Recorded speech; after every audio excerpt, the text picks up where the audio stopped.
Kaixo, proportzionaltasuna eta ehunekoak ondo ikasi dituzun jakiteko lehenengo ariketakin hasiko naiz. Badakizue hemen ariketa asko daude eta ariketa batzuk behar bada eta problema batzuk pixka bat zailagoak dira eta beste batzuk egingo zaizkizu erresagoak. Orduan, lehenengo egiteko, ze galdetzen digute? Osatzeko proportzioa eta ematen dizkigute muturrak. Zuen badakizute, muturra hemen eta hemen dauden zenbakiak osatzen dutela. Ze hau dira, erdikoak. Orduan, muturrak jarra dezakegu 8 eta 6 edo 6 eta 8 berdin du. Orduan, nik jarriko dut adibidez 6 eta 8. Orain, falta zaizkit erdikoak, ez? Hau eta hau. Orduan, erdiak jakiteko gauza bat jakin behar dezute, uste badakizula. Zer egin behar dugu? 8 bider 6. 8 bider 6 atatzen zaiguna eta bi zenbaki hauen artean atatzen dena emaitza berdin eman behar du. Orain du biderketa.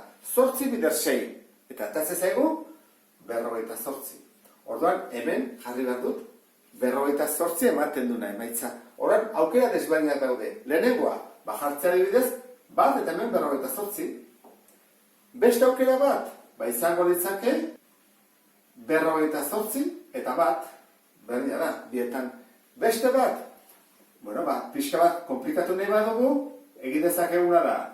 Hemen adibidez jarri 2, eta orain 58 atatzeko jarri behar dugu hemen 24. Ikusten dezue bezala, aukera asko daude ariketa honetan. Bigarren ariketan esaten digute. 200 adreilu jartzeko ditugu 2 zaku. Hori arrazoi bat da. Horak guazen ikusten, bigarren arrazoia. Esaten digute, 300 adreilu jartzeko 3 zaku behar dira. Ordan, 2 arrazoi hauek proportzio bat osatzen dute, zer egin behar da? Muturrak bidertu. 3 bider 200, 600 da, horrela egin da, eta 2 bider 300, 600. Orduan, proportzioa mantentzen da. Zergatik?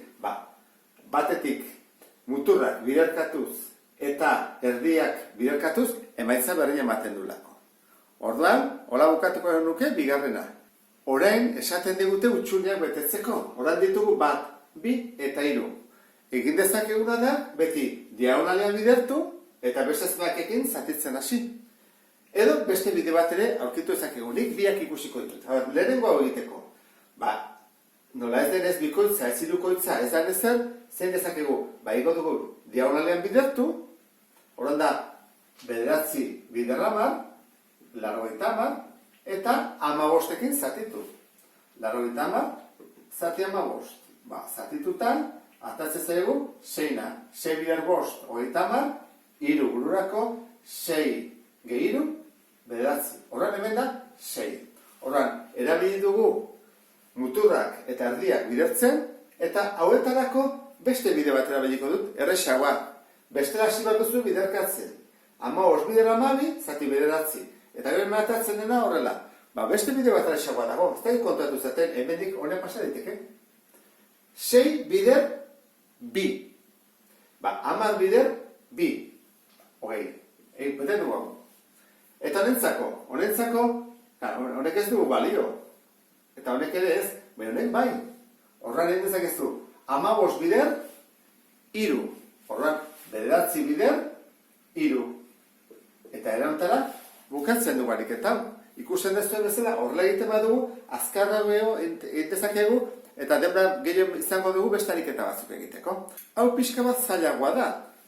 Nik egin dezaketena da, muturrak bidertu, 2 bider 5, eta bestetik erdiak bidertu. Hau, honekin. Horiko dut, eta jarriko dut bilak berdinak direla.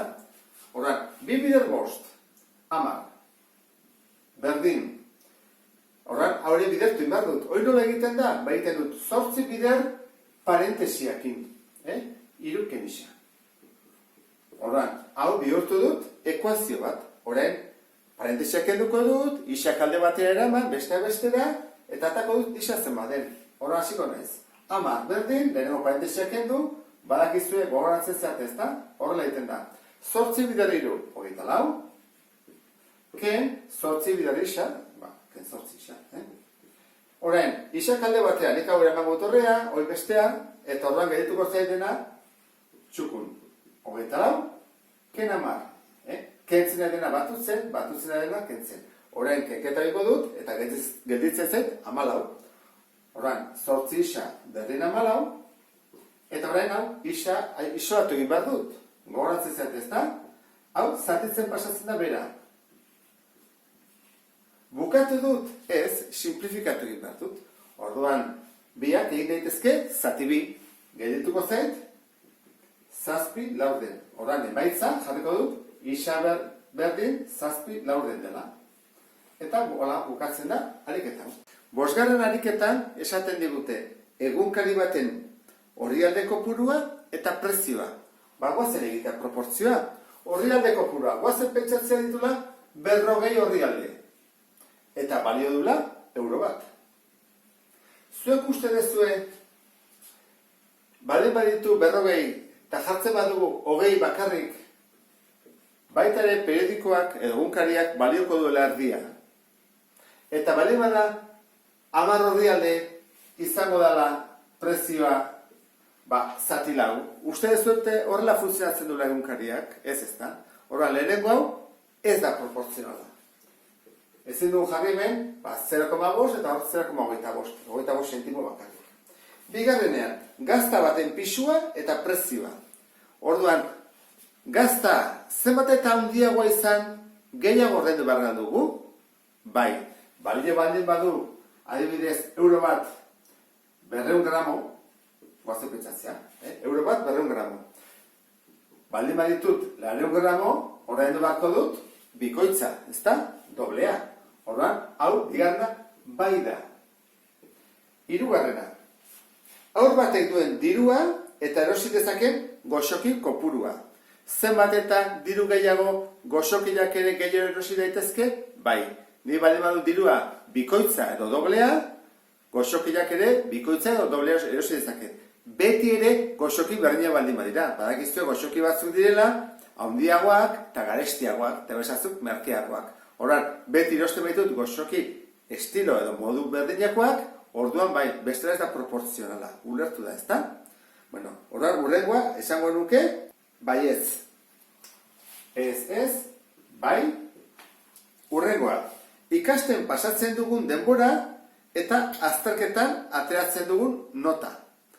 Bueno, uste dut hori pentsatu jarri dezutela ezezkoa. Zergatik?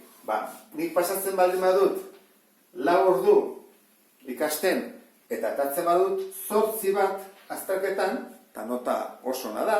Horan, nik ikasten baldin badut doblea, bikoitza, 8 ordu, atadut azterketan 16. Ezin da 16 atera. 20koa baldin bada, 20koa baldin bada azterketa, baina guazen pentsatzea 10koa dela. Eta zer, horren, nik ikasten badut egun erdi bat, 12 ordu, zehatako dut. Hala, 24 nota? Eske ezin da, ulertzen da, ezta?